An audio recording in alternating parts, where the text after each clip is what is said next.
Hey guys, good morning and welcome to another edition with Talk to Steph. I'm looking all sassy and classy. Woo! Thank you so much for liking my videos. Thank you for commenting, for subscribing, for sharing, and for sharing your opinion on my platform. Don't forget to download this video on YouTube, Instagram, and Facebook. So today we are going to series number 4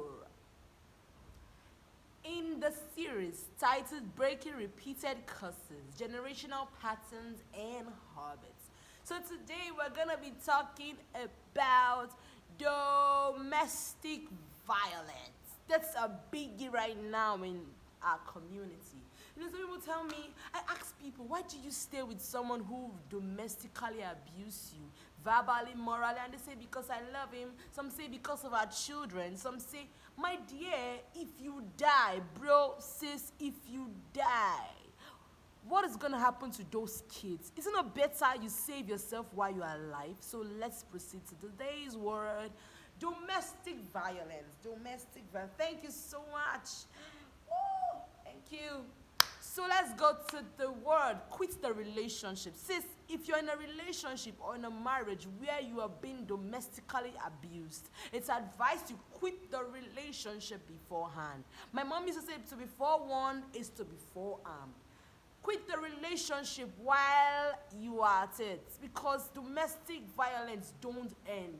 Oh, I pray he's going to change someday. Sis, bro, he's never going to change. Number 2, get a mentor or a counselor. Yeah. Get a mentor or a counselor. Get a counselor. Visit a therapist. Visit Talk to Steph. Woo! Yep. So the reason why I said you should visit a mentor, a counselor, or a therapist is because you're broken, you're wounded. So many people who has constantly been domesticated or domestically have been abused, they tend to live with the memories for a long time, especially if you have kids. And then kids tend to see you quarreling and fighting with your husband or your boyfriend. You know, it's difficult. It's emotionally demoralized them. Like it breaks them emotionally. And also mentally, it makes them uncomfortable.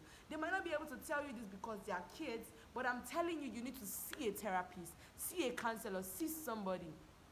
Number 3, get a pastor. Yes, after seeing someone like this, you need to get a pastor. A pastor that keep praying for you to heal. Your mentor can also be a pastor. Your counselor, your therapist can also be a pastor or be someone who is close to God, who will most likely lead you to God because you're wounded and broken. And if you don't heal, you won't be able to deal. Now the next one is you get close to God. In the midst of your problems, learn to get close to God. God is the only one that gave. He said he will never give you things that is bigger than you.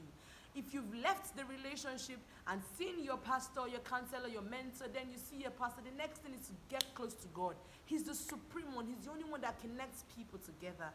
Probably you didn't listen to him before getting into the other marriage. He's calling you to always listen to him. And also you need to go to him in prayer and ask for forgiveness and make sure that he's with you. The next point is learn defense fight. Learn to be defensive. A lot of people tell me, oh, talk to Steph. I don't know what to do. I can't afford to be him as much as I want. I love him. I don't want to be him. My child is there. You know, blah, blah, blah, blah, blah. My dear, learn how to fight. Learn taekwondo. Register for a taekwondo class. You know, register to learn how to be defensive. You know, watch videos and all that. Then avoid doing things that would trigger domestic violence. If you're trying to get into the next relationship, you know, some people say, oh, my guy always beats me. You know, it takes 2 to tango. I understand that it happens. There are some people that get drunk and at the end of the day come back to hit their girlfriends or hit their wives or hit their spouses. I understand it's normal, like it happens. I'm not saying it doesn't. But sometimes we ladies, we trigger them. Oh, where are you coming from? You must kill me today. You must kill me. You trigger it. And then the guy lands or slap. And at the end of the day, results to domestic violence. Yes, I know. It's only a coward who raises his hand at a woman. You're not meant to hit a lady. Like, who in his right senses will hit a woman? It's wrong. So I'm not saying, so you as a lady or as a guy into this domestic thing, you need to avoid pulling the trigger of the domesticators. If you know this guy will hit you when you run your mouth, sis, avoid it. Talk to him when he's in a calm mood. Avoid quarrels. That's the next point. Avoid quarrels. Avoid the usage of abusive words. So men are not domestic violent in nature, but the moment you insult them, you bring down, you rob them of their self-respect. That's the way they raise their hand up at you. And it's not normal. Like, it's not supposed to be so.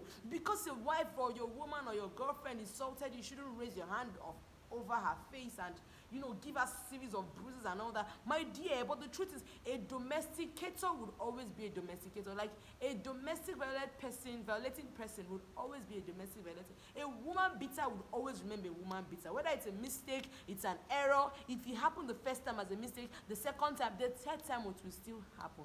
So if you know this person has anger issues, say, stop triggering it with abusive words. Men love to be respected. They love respect. Give it to them. Let them earn it. Let them, not that they should earn it. They love it. So give it to them. It's their food. It's what they want to eat. Give it to them. Let them eat. Avoid using abusive word and avoid disrespecting them. Never raise your hand to hit them as well. That's the last point. Avoid disrespecting, using them, mommy's boy, daddy's boy, or using their past against them, for example. Some of them don't like it. Comparison, they don't like it. That's why the reason why they tend to hit we ladies. And so when someone said, I can't date a man who will never hit me. Sis, are you kidding me?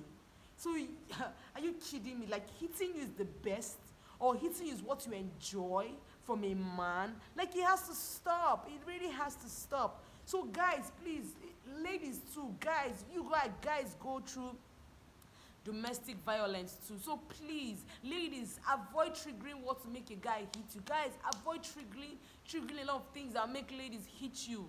Both parties work the same way. They work pari passu. So please try to avoid all these points.